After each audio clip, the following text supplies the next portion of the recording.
Tomorrow, November 8th, I'm earth strong. And on deep reflection, I have to give thanks for surviving another year in the jungle that is Jamaica. Because the truth is, while Jamaica is not the worst place in the world, it's far from the best place in the world when it comes on to safety and crime and violence. Because out the road full of patrol, man, it bumpy. And every day is something or the other. I'm going to put things into perspective for you. I am recording this video on Sunday, November 7th at 4:10 p.m. And between Friday and this particular point in time, a number of foolishness has occurred across the country. And these are just a few of the items that have made the news. Some of the things that haven't even reached the media as yet. You understand me? I say every day a foolishness. Every day in Jamaica is a survival story, is a test of your survival skills, because it's rough out there. Now between Friday and this Sunday evening, as I say, a number of foolishness, man. On Friday evening, broad daylight, gunman slain, 3 cops injured in Portmore firefight. The St. Catherine South police recovered a stolen motor car and an illegal gun following a robbery and shooting that left a gunman dead and 3 policemen injured in Portmore, St. Catherine on Friday afternoon.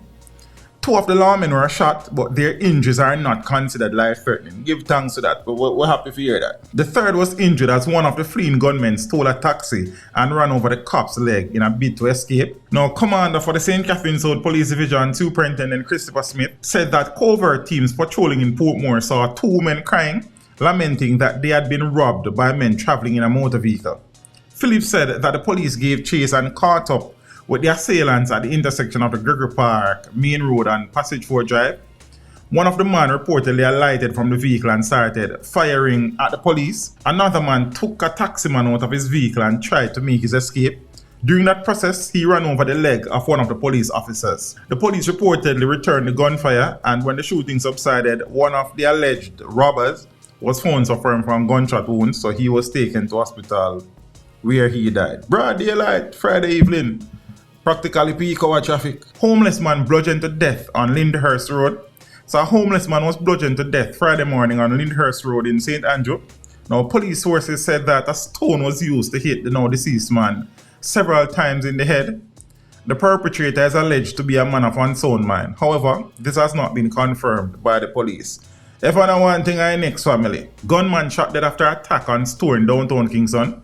So an alleged gunman was shot and killed by a licensed firearm holder just minutes after he shot and injured an employee at a store in downtown Kingston on Friday. 1 firearm was recovered after the incident, the police have reported.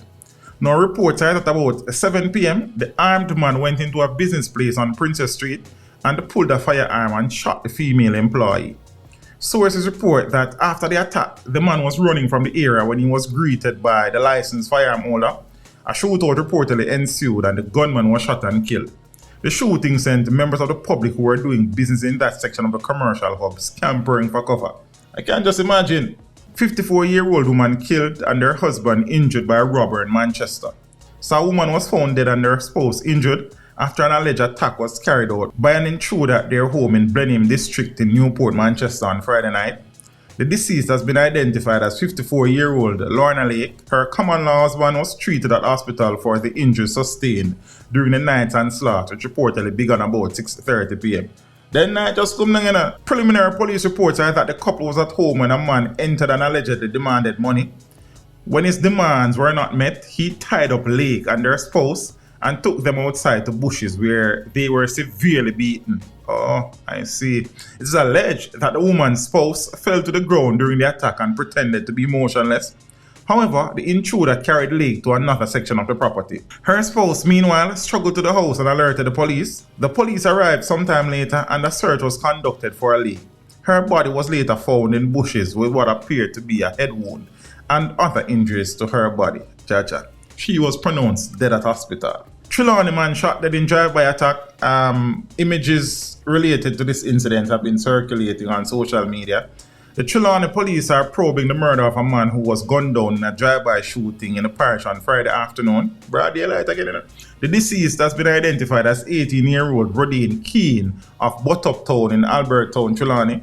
Reports are that about 3:20 p.m, Keane was among a group of men, well it was 3 of them, standing along the roadway when men traveling in a Mark X motor car drove up and men alighted and opened gunfire.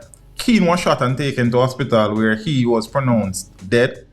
No one else was injured during the attack, which was captured on closed-circuit television cameras. 2 men injured in Akiwak gun attack. So tension is high in the community of Akiwak off Mullines Road in St. Andrew after 2 men were seriously wounded in a gun attack on Saturday afternoon, I think. The incident happened sometime after 4 p.m. One of the men was attacked at a Cashpot outlet while the other was shot nearby his house, which is located a few meters away. I locked myself in the house. I heard heavy gunfire outside, a resident said. Following the shooting, the assailants fired shots in the air and uttered expletives against residents of Akiwa. Wow. The injured men were subsequently rushed to hospital. They have been identified only as Winston, alias Dads. He is believed to be a Mason, and the other man has been identified only as Jerome. Jerk chicken vendor gunned down in Portmore. So a jerk chicken vendor was shot and killed by unknown assailants in Portmore, St. Catherine on Saturday night. The incident happened on the Brayton Main Road in the vicinity of the Texaco gas station. The deceased has been identified as Cavan Davis. Now, according to police reports, Davis was shot and killed by unknown assailants while he was at his jerk chicken establishment about 9:45 p.m. The police were summoned and arrived on the scene to find the vendor lying on his back on the ground. He was transported to hospital where he was pronounced dead. If I know one thing I next, peeps, careful out there, sir. And then again, be careful anyway you're there. You understand? No one not safe. School not safe, church not safe, hospital not safe, your yard not safe. You see it? So you have to just keep your guard up because your life is up. What good? Safe travel upon the gravel. The rough rasta. Teach them! Hey yo, hello! Send the message and make it reach them. It's teach them. Right here, Warlord representing. Thank you for watching. Like the video before you go. Please subscribe if you haven't done so. And remember to share the video with your friends and family. And browse the channel for more quality content. Until next time, walk good, my friends. Teach them!